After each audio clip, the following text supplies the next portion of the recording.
ओम नमो भगवते वासुदेवाय। तो चलिए अब आगे बढ़ते हैं और सुनते हैं श्रीमद् भागवत सुधा सागर के चौथे स्कंद का 13वां अध्याय, जिसका नाम है ध्रुव वंश का वर्णन, राजा अंग का चरित्र। श्री सूत कहते हैं, शौनक जी, श्री मैत्रेय मुनि के मुख से ध्रुव जी के विष्णु पद आरूढ़ होने का वृतांत सुनकर विदुर जी के हृदय में भगवान विष्णु की भक्ति का उद्रेक हो आया और उन्होंने फिर मैत्रेय जी से प्रश्न करना आरंभ किया। विदुर जी ने पूछा, भगवत परायण मुने, ये प्रचेता कौन थे? किसके पुत्र थे? किसके वंश में प्रसिद्ध थे और इन्होंने कहाँ यज्ञ किया था? भगवान के दर्शन से कृतार्थ नारद जी परम भागवत हैं, ऐसा मैं मानता हूँ। उन्होंने 5 रात्र का निर्माण करके श्री हरि की पूजा पद्धति रूप क्रिया योग का उपदेश किया है। जिस समय प्रचेतागण सर्व धर्म का आचरण करते हुए भगवान यज्ञेश्वर की आराधना कर रहे थे, उसी समय भक्त प्रवर नारद जी ने ध्रुव का गुणगान किया था। रमन, उस स्थान पर उन्होंने भगवान की जिन जिन लीला कथाओं का वर्णन किया था, वह सब पूर्ण रूप से मुझे सुनाइए। मुझे उनके सुनने की बड़ी इच्छा है। श्री मैत्रेय जी ने कहा, विदुर जी, महाराज ध्रुव के वन चले जाने पर उनके पुत्र उत्कल ने अपने पिता के सार्वभौम वैभव और राज्य सिंहासन को अस्वीकार कर दिया।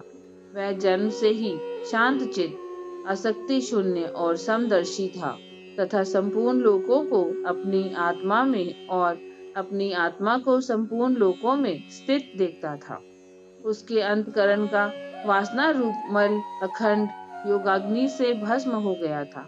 इसलिए वह अपनी आत्मा को विशुद्ध बोध रस के साथ अभिन्न आनंदमय और सर्वत्र व्याप्त देखता था। सब प्रकार के भेद से रहित प्रशांत ब्रह्म को ही वह अपना स्वरूप समझता था तथा अपनी आत्मा से भिन्न कुछ भी नहीं देखता था। वह अज्ञानियों को रास्ते आदि साधारण स्थानों में बिना लपट की आग के समान मूर्ख, अंधा, बहिरा, पागल अथवा गूंगा सा प्रतीत होता था। वास्तव में ऐसा था नहीं। इसलिए कुल के बड़े बूढ़े तथा मंत्रियों ने उसे मूर्ख और पागल समझकर उसके छोटे भाई भ्रमिपुत्र वत्सर को राजा बनाया। वत्सर की प्रेयसी भार्या सवृद्धि के गर्भ से पुष्पाण, मग्न केतु, ईश, ऊर्ज, वसु और जय नाम के 6 पुत्र हुए। पुष्पाण के प्रभा और दोषा नाम की 2 स्त्रियां थीं। उनमें से प्रभा के प्रातः, मध्यंद और सायं ये 3 पुत्र हुए। दोषा के प्रदोष, निशीथ और विष्ट ये 3 पुत्र हुए। विष्ट ने अपनी भार्या पुष्करनी से सर्वतेजा नाम का पुत्र उत्पन्न किया। उसकी पत्नी आकुति से चक्षु नामक पुत्र हुआ। चाक्षुक मनवंतर में वही मनु हुआ। चक्षु मनु की स्त्री नंदवल्ला से परु, कुत्स, चित, ध्रुम, सत्यवान, ऋत, व्रत, अग्निष्टोम, अधिरात्र, प्रद्युम्न, शिबी और उल्मुख ये 12 सत्वगुणी बालक उत्पन्न हुए। इनमें उल्मुख ने अपनी पत्नी पुष्करनी से अंग, समुना, ख्याति, क्रतु, अंगिरा और गय ये 6 उत्तम पुत्र उत्पन्न किए। अंग की पत्नी सुनीता ने क्रूरकर्मा वेन को जन्म दिया, जिसकी दुष्टता से उद्विग्न होकर राजश्री अंग नगर छोड़कर चले गए थे। प्यारे विदुर जी, मुनियों के वाक्य वज्र के समान अमोघ होते हैं। उन्होंने कुपित होकर वैन को चाप दिया और जब वह मर गया तब कोई राजा न रहने के कारण लोक में लुटेरों के द्वारा प्रजा को बहुत कष्ट होने लगा। यह देखकर उन्होंने वैन की दाहिनी भुजा का मंथन किया, जिससे भगवान विष्णु के अंशावतार आदि सम्राट महाराज पृथु प्रकट हुए। विदुर जी ने पूछा, भ्रमण, महाराज अंग तो बड़े शील संपन्न, साधु स्वभाव, ब्राह्मण भक्त और महात्मा थे। उनके वैन जैसा दुष्ट पुत्र कैसे हुआ, जिसके कारण दुखी होकर उन्हें नगर छोड़ना पड़ा?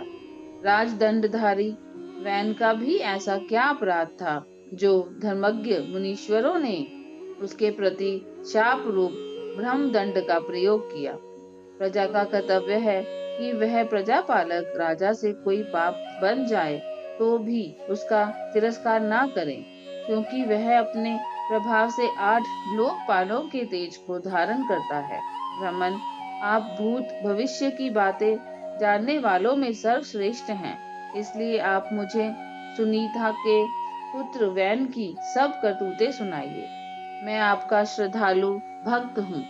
फिर मैत्री जी ने कहा, विदुर जी, एक बार राजश्री अंग ने अश्वमेघ महायज्ञ का अनुष्ठान किया। उसमें वेदवाही ब्राह्मणों के आवाहन करने पर भी देवता लोग अपना भाग लेने नहीं आए। तब जिन्होंने विस्मित होकर यजमान अंग से कहा, राजन, हम आहुतियों के रूप में आपका जो घृत आदि पदार्थ हवन कर रहे हैं उसे देवता लोग स्वीकार नहीं करते। हम जानते हैं आपकी होम सामग्री दूषित नहीं है, आपने उसे बड़ी श्रद्धा से जुटाया है तथा वेद मंत्र भी किसी प्रकार बलहीन नहीं है, क्योंकि उनका प्रयोग करने वाले ऋत्व जन याजकोचित सभी नियमों का पूर्णतः पालन करते हैं। हमें ऐसी कोई बात नहीं दिखती कि इस यज्ञ में देवताओं का किंचित भी तिरस्कार हुआ है। फिर भी कर्माध्यक्ष देवता लोग क्यों अपना भाग नहीं ले रहे हैं? फिर मैत्रेय जी कहते हैं, ऋत्विजनों के बात सुनकर यजमान अंग बहुत उदास हुए। तब उन्होंने याजकों की अनुमति से मौन तोड़कर सदस्यों से पूछा, सदस्यों, देवता लोग आवाहन करने पर भी यज्ञ में नहीं आ रहे हैं और न सोमपात्र ही ग्रहण कर रहे हैं। आप बतलाइए, मुझसे ऐसा क्या अपराध हुआ है?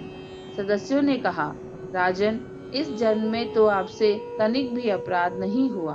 हाँ, पूर्व जन्म का एक अपराध अवश्य है, जिसके कारण आप ऐसे सर्वगुण संपन्न होने पर भी पुत्रहीन हैं। आपका कल्याण हो, इसलिए पहले आप सुपुत्र प्राप्त करने का कोई उपाय कीजिए। यदि आप पुत्र की कामना से यज्ञ करेंगे तो भगवान यज्ञेश्वर आपको अवश्य पुत्र प्रदान करेंगे। जब संतान के लिए साक्षात यज्ञ पुरुष श्री हरि का आवाहन किया जाएगा, तब देवता लोग स्वयं ही अपना अपना यज्ञ भाग ग्रहण करेंगे। भक्त जिस जिस वस्तु की इच्छा करता है, श्री हरि उसे वही वही पदार्थ देते हैं। उनकी जिस प्रकार आराधना की जाती है, उसी प्रकार उपासकों को फल भी मिलता है। इस प्रकार राजा अंग को पुत्र प्राप्ति कराने का निश्चय कर ऋत्विजनों ने पशु में यज्ञ पुरुष रूप से रहने वाले श्री विष्णु भगवान के पूजन के लिए पुरोडाश नामक चरु संपन्न किया। अग्नि में आहुति डालते ही अग्नि कुंड से सोने के हार और शुभ्र वस्त्रों से विभूषित एक पुरुष प्रकट हुए। वह एक स्वर्ण पात्र में सिद्ध खीर लिए हुए थे। उदार बुद्धि राजा अंग ने याजकों की अनुमति से अपनी अंजलि में वह खीर ले ली और उसे स्वयं सूंघकर प्रसन्नता पूर्वक अपनी पत्नी को दे दिया। पुत्रहीना रानी ने वह पुत्र प्रदायिनी खीर खाकर अपने पति के सहवास से गर्भ धारण किया। उससे यथा समय उसके एक पुत्र हुआ। वह बालक बाल्यावस्था में ही अधर्म के वंश में उत्पन्न हुए अपने नाना मृत्यु का अनुगामी था, इसलिए वह भी अधार्मिक ही हुआ। वह दुष्ट बालक धनुष बाण चढ़ाकर वन में जाता और व्याध के समान बेचारे भोले भाले हरिणों की हत्या करता। उसे देखते ही पुरवासी लोग वैन आया कहकर पुकार उठते। वह ऐसा क्रूर और निर्दयी था कि मैदान में खेलते हुए अपनी बराबरी के बालकों को पशुओं की भांति बलात्कार से मार डालता। वेन की ऐसी दुष्ट प्रकृति देखकर महाराज अंग ने उसे तरह तरह से सुधारने की चेष्टा की, परंतु वह उसे सुमार्ग पर लाने में असमर्थ रहे। इसलिए उन्हें बड़ा ही दुख हुआ। जिन गृहस्थों के पुत्र नहीं थे, उन्होंने अवश्य ही पूर्व जन्म में श्री हरि की आराधना की होगी। इसी से उन्हें कुपूत की क्रूरताओं से होने वाले असह्य कलेश नहीं सहने पड़ते, जिसकी करनी से माता पिता का सारा सुयश मिट्टी में मिल जाए। उन्हें अधर्म का भागी होना पड़े, सबसे विरोध हो जाए, कभी न छूटने वाली चिंता मोल लेनी पड़े और घर भी दुखदाई हो जाए, ऐसी नाम मात्र की संतान के लिए कौन समझदार पुरुष ललचावेगा? वह तो आत्मा के लिए एक प्रकार का मोहमय बंधन ही है।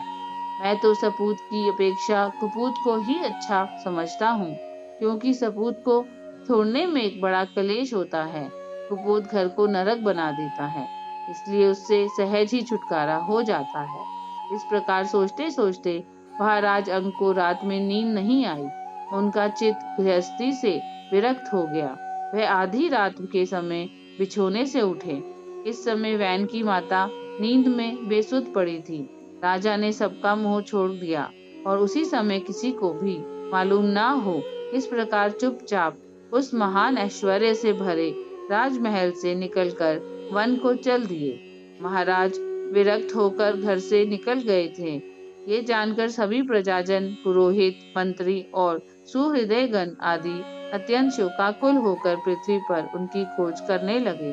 ठीक वैसे ही जैसे योग का यथार्थ रहस्य न जानने वाले पुरुष अपने हृदय में छिपे हुए भगवान को बाहर खोजते हैं। जब उन्हें अपने स्वामी का कहीं पता न चला, तब वह निराश होकर नगर में लौट आए और वहां जो मुनिजन एकत्रित हुए थे, उन्हें यथावत प्रणाम करके उन्होंने आंखों में आंसू भरकर महाराज के न मिलने का वृतांत सुनाया। ओम नमो भगवते वासुदेवाय।